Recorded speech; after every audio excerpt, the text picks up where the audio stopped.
I can still picture the exact stretch of the creek where this happened. It was one of those places we practically lived at during summer. It was a narrow stream that ran behind a neighborhood development and cut through a stretch of trees before joining a larger river a few miles away. Kids from the area were always down there. People walked their dogs nearby. Teenagers hung out there after school, and families came down on weekends. It wasn't an isolated place where you'd expect something strange. It was somewhere that felt safe. I'll just call myself narrator for this one. I was old enough to be out with friends without parents constantly checking on me, but still young enough that entire summer days felt endless.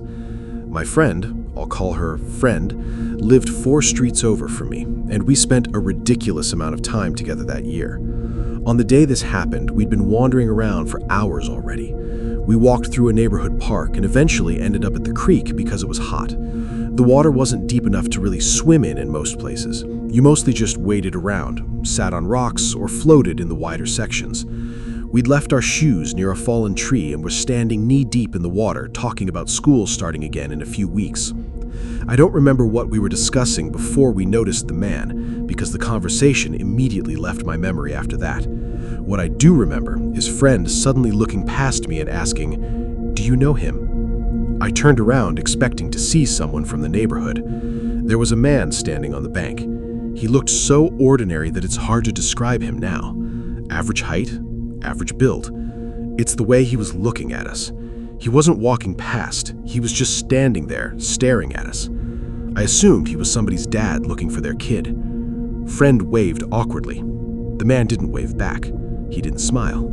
He kept staring. After another minute, Friend quietly said, "Let's go." Neither of us said anything to the man. We grabbed our shoes and started following the trail back toward the neighborhood. The strange thing was that when we first left, neither of us was actually afraid. We were uneasy, but it felt like one of those situations where you encounter an odd stranger and move on with your day. We rounded a bend in the trail, and the same man was standing ahead of us. Even now, I struggle to explain that part. The creek trail curved through a wooded area.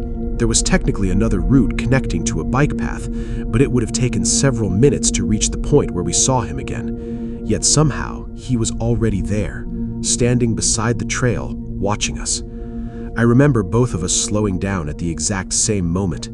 Friend grabbed my arm. The man wasn't blocking the path. He wasn't speaking. He was simply standing there, looking at us again. There are certain moments where your brain starts trying to explain things quickly. Maybe there were 2 similar-looking men. The cap was the same, the shirt was the same, everything looked the same. We crossed to the opposite side of the trail and walked past him as fast as we could. Neither of us looked directly at him. I don't remember hearing the man move at all. When we got far enough away, Friend looked back, then she immediately turned around again. He's still watching us. I didn't look. For some reason, that scared me more than seeing him myself. We ended up jogging the rest of the way back toward the neighborhood. We spent almost 10 minutes trying to talk ourselves out of being unnerved. Friend kept saying he was probably mentally unwell. I suggested he was waiting for someone. When I got home, I didn't even mention it to my parents. The rest of the afternoon was fine. My mom was making dinner, my dad was outside working on something in the garage. My younger brother was watching television at a volume that somehow managed to rattle the entire house. I sat at the kitchen counter eating chips and talking to my mom about a school shopping trip we had planned for the following weekend. Nothing seemed off. If the story had ended at the creek, I would have forgotten about the man years ago. Our house had a staircase connecting the first floor to a small upstairs hallway where the bedrooms were. From my bedroom door, if it was open, I could see part of the upstairs hallway and the top section of the staircase. That evening, I was in my room getting ready for bed. My parents were still awake downstairs. I brushed my teeth, changed clothes, and got into bed. I wasn't asleep yet. I was reading or doing something, and I happened to glance toward my doorway. I thought one of my parents was walking upstairs. Then I realized the figure wasn't moving. The person was standing near the top of the staircase. The hallway wasn't dark. A small lamp downstairs cast enough light upward that I could make out shapes. Someone was standing there. Not one of my parents, not my brother. Someone else. The face, it looked covered. Even now, I hesitate to call it a mask because I don't know if that's actually what it was. It could have been fabric, it could have been some kind of covering, but it looked like a pale face without visible features. The figure stared back. I screamed. The reaction was completely automatic. The second my brain accepted there was an unknown person inside the house, the scream just happened. What happened next is one of the reasons the entire thing still unsettles me. The figure immediately turned and ran farther upstairs, not toward an exit, farther into the house. I heard rapid footsteps moving away. I heard doors opening and people shouting. My dad came charging up the stairs. My mom was behind him. My brother appeared from somewhere looking terrified because he had no idea what was happening. My dad didn't waste time asking questions. He went through every room upstairs, then every closet, then the attic access, then downstairs again. Nobody found anyone, and that was where things became hard to explain. Because I know what people are thinking. I imagined it, I saw a shadow, I was half asleep. None of those explanations account for the footsteps. They don't account for the fact that I saw a person physically turn and run. They don't account for my dad hearing movement upstairs before he reached the landing. Even years later, my father maintained that he heard someone moving when he came up the stairs. He fully expected to find somebody. Instead, there was nobody there at all. My parents checked every possible place a person could hide. The house wasn't large enough to lose someone inside it, especially with multiple people searching immediately after the scream. The man at the creek. The moment the idea entered my head, I couldn't shake it. The way he somehow appeared farther down the trail, the way the figure upstairs had stood completely still before running. I couldn't prove they were the same person. I still can't. But I remember becoming absolutely convinced of it that night. That certainty only grew stronger over the next few days, even though I never had actual evidence to back it up. My parents were understandably focused on figuring out whether someone had somehow gotten into the house. They checked doors, windows, and locks. As far as I know, nobody found anything useful. There were conversations with neighbors, some questions asked, and eventually things settled into that frustrating category of events where something clearly happened, but nobody could explain exactly what. What made it harder was that my parents never fully agreed on what they thought had occurred. My dad believed I had seen someone. I know that because he said so more than once afterward. My mom wasn't dismissive, but she leaned toward the idea that I'd seen something in poor lighting and panicked. I don't blame her for that. If I'd been the parent in that situation, I would have wanted a normal explanation too. The problem was that I knew what I saw. I wasn't waking up from a dream. I wasn't drifting off to sleep. I was fully awake, sitting up in bed, reading. The figure had been standing there long enough for me to register that it wasn't a family member. Then it reacted when I screamed. That part always mattered to me. If it had been a shadow, why would it appear to turn and run? If it had been my imagination, why did the movement feel so immediate and natural? I wasn't afraid of something supernatural. I was afraid of someone. After that night, I found myself replaying old memories and wondering if every unexplained thing had really been as innocent as we had originally assumed. I think the worst part was that I became fixated on windows. I never realized how many windows were in our house until I started paying attention to them. During the day, it was fine. At night, every dark pane of glass suddenly felt like a place where someone could be standing unseen. There was one kitchen window that looked out toward a line of trees separating our property from another street. I used to get drinks late at night without thinking twice about it. After what happened, I would deliberately avoid looking outside when I walked past it. As I've gotten older, the less interested I am in figuring out whether anything paranormal happened that night, because I honestly don't think it did. If someone asked me today what I believe, I'd say I think there was probably a real person, a very real one. What I can't explain is how that person vanished so quickly. I can't explain why they were inside the house in the first place. I can't explain why they never spoke. And I definitely can't explain why I was so convinced it was the same man from the creek. I sometimes wonder if there was somebody watching our family for far longer than any of us realized. The creek was simply the first time he accidentally let us notice him. The night in the hallway wasn't the first time he'd been inside the house. It was just the first time I happened to see him. Whoever was standing there already knew the layout of our house well enough to move through it in the dark, and seeing him that night wasn't the beginning of something strange. It was the first time we caught a glimpse of something that had already been happening for a long time.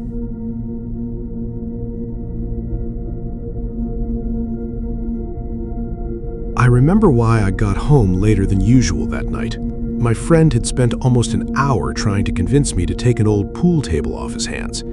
He was moving into a smaller place and didn't want to pay to store it, and for some reason he thought I had both the room and the desire to own a pool table. We ended up standing in his garage arguing about it while drinking warm soda, since he'd already packed most of his kitchen. By the time I finally left, it was later than I'd planned, and I still had about a 40-minute drive home. Traffic was light since it was a weeknight, and I spent most of the drive listening to a local sports radio station. My girlfriend and I had plans the following day, and I remember thinking I should probably text her when I got home, since she'd gone to bed early the night before and we'd barely talked. At that point in my life, we weren't married yet, but we'd been together long enough that we were already talking about apartments, future plans, and all the normal things people discuss when they're heading in that direction. When I pulled onto my street, the first thing I noticed was that my porch light was off. That doesn't sound significant, but I always left it on. I had one switch by the front door that controlled both the porch light and the hallway light inside. I rarely touched it because I preferred coming home to a lit entrance. Even before I parked, I remember noticing the darkness and wondering if a bulb had burned out. Then I saw the front door. I thought it was partly open. I realized it wasn't just cracked, it was standing several inches ajar. I sat in my truck staring at it. My first assumption wasn't that somebody had broken in. I thought I'd forgotten to lock it. That still felt more likely than somebody being inside my house. I got out and walked toward the porch. The frame door had a splintered section near the latch. It wasn't completely destroyed, but enough wood had cracked away that it was obvious the door hadn't simply drifted open. Somebody had forced it open. But why? My neighborhood wasn't known for burglaries. It wasn't some gated community, but it was generally quiet. I stood there debating whether to call the authorities immediately or go inside first. Looking back, I know people will say entering was a bad idea, and they're probably right. I wasn't thinking clearly. I was mostly worried about whether somebody had stolen my electronics or whether a pipe had burst and somehow damaged the door. My mind kept bouncing between explanations. I stepped inside and for some reason called out. I expected silence. Instead, I heard a noise somewhere deeper in the house. I grabbed a heavy decorative flashlight from a side table. It wasn't exactly a weapon, but it made me feel less vulnerable than standing there empty-handed. The guest room was empty. The bathroom was empty. My small office was empty. Then I reached my bedroom. The window on the far side of the room was open. I noticed that because I never opened that window. The screen had a tear in it from years earlier, and bugs always got inside. I realized someone was sitting on the windowsill. That image is still burned into my memory. A man was perched on the edge of the open window with his back mostly toward me. One leg was inside the room, and the other appeared ready to push off outside. His posture looked almost relaxed, like he'd been sitting there a while, looking into the backyard. I'd expected an empty room. Instead, there was a stranger sitting in my bedroom. I must have made some kind of sound because he turned his head. I wish I could describe him better. People ask that. The truth is, the entire encounter happened incredibly fast. He looked like an ordinary man. Thin build, short hair. Nothing about him made him easy to identify later. If anything, that's part of what bothered me. He looked unremarkable. If somebody catches you inside their house, most people panic. This guy didn't. He looked at me and spoke like we were continuing a conversation that had already started somewhere else. He said, "He'll be back." I remember staring at him because I thought I'd misheard. Then he kept talking. It wasn't aggressive. It sounded matter-of-fact. He said there was unfinished business. Then he mentioned my girlfriend by name, her actual name. I felt every bit of fear. A stranger inside my house was talking about someone I loved. I demanded to know who he was talking about. I asked him what he wanted. I asked him how he knew her. He didn't answer any of it. He mentioned something about her family, not an extremely private secret, but something specific enough that a stranger shouldn't have known it. I don't want to repeat exactly what it was, since it involves her family, but it was the kind of thing that instantly confirmed he wasn't making blind guesses. The moment he said it, I knew he somehow knew who she was. Even now, I can recall the cold feeling that spread through my chest when I realized that. The entire situation shifted from a burglary to something far stranger. I took a step toward him. That finally triggered movement. He immediately pushed himself backward through the open window. I rushed forward, but by the time I reached it, he'd already dropped into the backyard. I leaned out and saw him land awkwardly near the fence. He started running. My backyard wasn't huge, but there were enough trees and neighboring fences that visibility disappeared quickly once somebody moved beyond the property line. I climbed halfway through the window before common sense caught up with me. The man could have been armed. He could have had other people with him. I had absolutely no idea what I was dealing with. Instead of chasing him, I backed into the room and grabbed my phone. The first person I called wasn't the authorities. It was my girlfriend. I don't know why. Actually, I do know why. The second that man said her name, she became the thing I was most worried about. She answered, sounding half asleep. I asked where she was. She laughed and asked why I sounded so strange. When I explained that somebody had broken into my house and somehow knew her name, she stopped laughing. I started asking her questions. Did she know anybody matching that description? Had anybody been bothering her? Had she noticed anyone following her? Had a former partner been contacting her? Had anybody odd shown up near her apartment? The answer to everything was no. Eventually, she said she was coming over. I told her not to. She ignored me. About 15 minutes later, she was on her way and I was standing outside my house waiting because I suddenly had no interest in being inside alone. Her car pulled up while I was pacing near the driveway. The second she got out, I could tell she was frightened, despite trying not to show it. She kept asking the same questions I'd already answered on the phone. What exactly did he say? How old was he? Are you sure he said my name? The problem was that every time I repeated it, it sounded just as bizarre as it had when it happened. We ended up sitting in her car instead of my house while we made the call. I gave a statement, explained what I'd seen, and eventually people came out to take a look around. I'll skip most of that since there isn't much worth telling. Nobody found the man. Nobody found anything that immediately explained who he was. There were signs somebody had been inside the house. Beyond that, there weren't many answers. Neither of us could stop thinking about it. At first, we treated it like a random break-in. Odd, but maybe not connected to anything bigger. Maybe he'd found mail. Maybe he'd seen photographs. Maybe he'd been watching the house and overheard conversations. The problem was that every explanation fell apart when we examined it closely. The detail he mentioned about her family wasn't written anywhere in my house. It wasn't displayed in photographs. It wasn't sitting in some file cabinet he could have searched through in a few minutes. It was the kind of thing somebody would know only if they'd spent time specifically learning about her. I remember sitting at my kitchen table one evening with her, making a list of every person we could think of. Former coworkers, past classmates, neighbors, people she'd dated years earlier, people I'd argued with, even relatives. The list went nowhere. Nobody fit. The description I gave didn't trigger recognition from anyone. About 2 weeks later, something happened. My girlfriend called me while driving home from work. She asked if I knew anybody who owned a dark-colored car. I said probably dozens of people. She told me she'd noticed the same car behind her several times that week. I asked if she'd gotten a plate number. She hadn't. The car never did anything obviously suspicious. It would just appear behind her and eventually turn somewhere else. If that had been the only thing, I probably would have dismissed it. The problem was she was already watching for unusual things because of what happened in my house. Once somebody plants that seed in your head, you start noticing everything. I kept telling myself we were connecting unrelated events. At least, I wanted to believe that. The problem was that every small thing became impossible to separate from the memory of that man sitting in my window. If somebody steals your television, you know what happened. If somebody attacks you, you know what happened. In our situation, we were left with 100 different questions and almost no answers. Why break into my house just to sit in a bedroom? Why wait there? Why say those specific things? Why mention my girlfriend? Why leave? Why not take anything valuable? Years have passed now. She's my wife.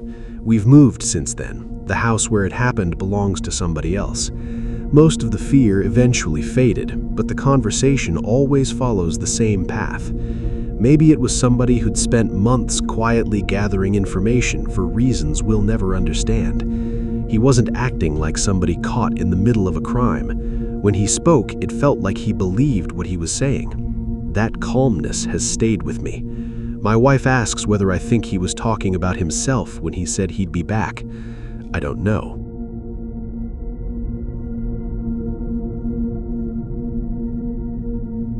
I was around 15 when this happened. I'm 27 now, and even though a lot of things from that age have blurred over time, that day is still weirdly clear in my memory. We lived outside a fairly small town at the time. As a kid, I spent a lot of time out there building forts, riding bikes, and doing all the stuff teenagers do when they're bored. My parents both worked regular jobs, and during summer I was often home alone for a few hours before they got back. I remember getting home and planting myself in front of the TV. There wasn't anything special about the day. Nothing strange had happened beforehand. If anything, it was one of those dull afternoons where you keep flipping channels because nothing is on. At some point, the house phone rang. That already sounds old-fashioned now, but back then we still used our landline constantly. Everybody knew the number. Friends called it, family called it, my parents' co-workers called it. I answered without thinking. The second I said hello, I knew something felt off. A man was on the other end. Not somebody I recognized, just a deep voice. He asked, "What are you doing?" I thought it was somebody looking for my dad. I said, "Who's this?" There was no answer. I heard breathing, like somebody breathing through their nose while doing something else. The line wasn't silent. I could tell the person was still there. I asked again who it was. Nothing. The breathing continued. I got annoyed, more than scared at first, since prank calls weren't exactly unheard of. A couple kids at school thought they were hilarious. Usually they'd crack up and hang up after 10 seconds. This guy didn't. He just stayed on the line. I got uncomfortable enough that I finally hung up. The whole call lasted less than a minute. Afterward, I stood there looking at the phone. Even at 15, I knew something about it felt wrong. Most prank callers can't resist talking. They want a reaction. This guy seemed interested in listening. I went back to the living room and tried to ignore it. About 45 minutes later, I started thinking about it again. I kept wondering whether I actually recognized the voice and just couldn't place it. I convinced myself it was somebody messing around. I ended up going upstairs to my room. My room faced the woods behind the house. There was a desk under the window, a bed against one wall, and shelves full of random junk I'd accumulated over the years. I remember sitting at my computer for a while, chatting with friends online and trying not to think about the phone call. The odd thing was that I found myself checking the window every so often, just because I couldn't shake the feeling the call had given me. Looking back, I think my brain had already decided something wasn't right before I consciously admitted it. About 45 minutes passed. Then I heard what sounded like a dirt bike. People rode dirt bikes and ATVs through the woods. What caught my attention was where it seemed to be coming from, really close. I walked over to the window expecting to see somebody crossing one of the trails behind our property, but I didn't see anything. The engine noise lasted maybe 15 or 20 seconds, then it stopped. The sudden silence was what made me pay attention. I stood there looking through the trees for a while. There was enough foliage that you couldn't see very far, especially during summer. After a minute, I shrugged and sat back down. I told myself somebody probably killed the engine and was walking their bike somewhere. The kind of explanation people come up with because they don't want to feel nervous for no reason. Another 10 or 15 minutes went by. Then I heard a sound. It was so faint I wasn't sure I'd heard it correctly. A crunch, leaves, footsteps. The sound seemed to move around the side of the house. The footsteps continued for a few seconds. I should mention our house made plenty of noises. Animals were everywhere. Deer crossed the property constantly. Raccoons got into trash. Branches fell. This was like somebody walking. I moved closer to the window and tried to see through the trees again. Nothing. The phone call had unsettled me, and now I was turning every normal sound into something suspicious. Then I heard sounds directly beneath my window. My room was on the first floor, at the back of the house. Somebody standing outside would have been only a few feet away from me. There was another sound, then another, enough to confirm somebody was there. I slowly stepped toward the window. I wasn't planning to open it. I just wanted to see who it was, maybe a neighbor. I reached the side of the window and looked out. A man was standing there. Years later, that's the image I remember. He was huge, an unusually big guy. Tall, broad shoulders, heavy build. The kind of person who instantly makes you aware of your own size. I wasn't a small kid, but standing next to him, I would have looked tiny. He was staring at the window. I honestly don't know who was more startled. He smiled, an odd smile. I remember a sudden rush of panic because I had no idea who he was. None. I had never seen him before. He raised one hand and knocked on the glass. Then he motioned for me to come closer. I stayed exactly where I was. The man said something I couldn't hear through the glass. I shook my head. He stepped closer. Then he spoke louder. "Open the window." Who asks a kid to open a bedroom window? I yelled back through the glass that my parents weren't home. The second I said it, I regretted it. I don't know why I said it. His expression changed when he heard that. He repeated himself, "Open the window." I told him no. The guy looked past me into the room, then back at me. Something felt wrong about the entire interaction. Most adults would immediately explain who they were. This guy never explained why he was there. He never gave a name. He never asked where my parents were. He just kept trying to get me to open the window. I backed away. The second I did that, he reached for the frame. He wasn't bluffing. He actually tried the window. Thankfully, it was locked. I remember yelling at him, something along the lines of telling him to get away from the house. For the first time, the smile disappeared. He pulled on the window again. Then he stopped. He stood there looking at me. Then he glanced toward the woods behind him. Without saying another word, he turned around and started walking away. I stood there watching him move between the trees until I lost sight of him. The moment he disappeared, I grabbed the phone in my room and called my parents. My dad answered. I remember blurting out that there was a man outside my window and that he'd tried to get in. All he was getting at first was pieces of the story. Once he understood what I was saying, he asked if the man was still outside. I told him I couldn't see him anymore. Then he asked whether the doors were locked. At that point, I realized I hadn't checked. I ran through the house making sure everything was secured while staying away from most of the windows. Looking back, I was more scared during those few minutes than when the man had actually been there. At least when I could see him, I knew where he was. Once he disappeared into the woods, I had no idea whether he'd left or was still somewhere nearby. After I checked the doors, I went back to my room and called my mom. My dad had already reached her, but she wanted to hear directly from me what had happened. I basically told the same story again. It was the phone call, then the man at the window. At first, I'd treated those as separate events. They weren't. My mom immediately asked what time the phone rang and how long afterward the man showed up. I remember sitting there trying to estimate it. An hour? Maybe a little longer? Not very long. That was the first time it occurred to me that whoever called might have been the same person standing outside my window. My parents still had at least another hour before they could get home, so they called one of our neighbors. He lived a few houses away and had known my family for years. I won't use his real name, but let's call him Neighbor. Neighbor was one of those guys who always seemed to be outside doing something. If he wasn't fixing a tractor, he was mowing grass. If he wasn't mowing grass, he was cutting firewood. The man practically lived outdoors. He told my parents he'd head over right away. I stayed in the living room because it was closer to the front door and I could see part of the driveway. When Neighbor pulled into the driveway, I ran outside to meet him. The first thing he asked was where I'd seen the guy. I showed him the back of the house. He walked around looking at the ground and scanning the tree line. At one point, he disappeared into the woods for a few minutes. When he came back, he didn't seem particularly alarmed, but he definitely wasn't acting like I'd imagined the whole thing either.